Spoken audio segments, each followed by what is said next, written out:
8, 7, 6, 5. We're away in race 7. The gun has gone. There's a lot of boats that have started on port, and a very tight start down here for New Zealand 42. It'll be pinching around the committee boat, and 42, that's Olivia Mackey and Jason Saunders. Italy are going to have to do 2 on the animation, 2 extra tacks. Yeah, and if that's the case, that's going to be very expensive, Pete, because they're going to be coming across on port, which means they're going to have to give way to all those starboard tackers. Same for Wilkinson, although they're showing advantage line, they're going to tack across.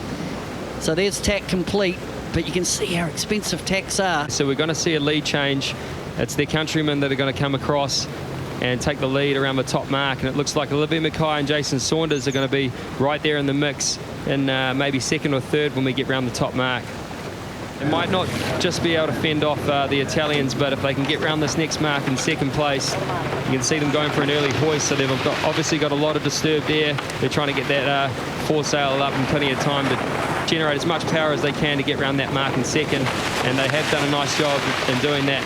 Next is Olivia Mackay and Jason Saunders. They'll squeeze around the front of the Italian as we see the Italians going through their jibe and running out a bit of breeze in doing so. So this is advantage to the Kiwis here. They might be able to just sneak past the Italians into first. It's going to be tight at this cross. And saying that, the Italians will have right of way. So all to play for coming into the bottom mark here. It was a good move to open up that gauge, and that created for the New Zealanders to gain a spot. And an interesting manoeuvre there from the leaders, the Italians opting to go around that opposite gate, which means it's going to open the door here for the Kiwis to come around, to me, what looks like the favoured gate.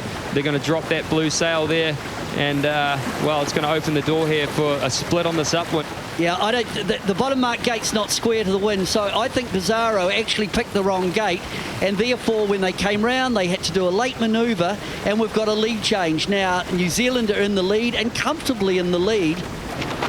Well, they obviously made a call to pull the sail up quite early there, but it almost looked like the halyard might have got a call around the spreader or something, because it stopped going up and they actually had to drop the sail before they pulled it back up again. But the good news is they're around the top mark without anything too major.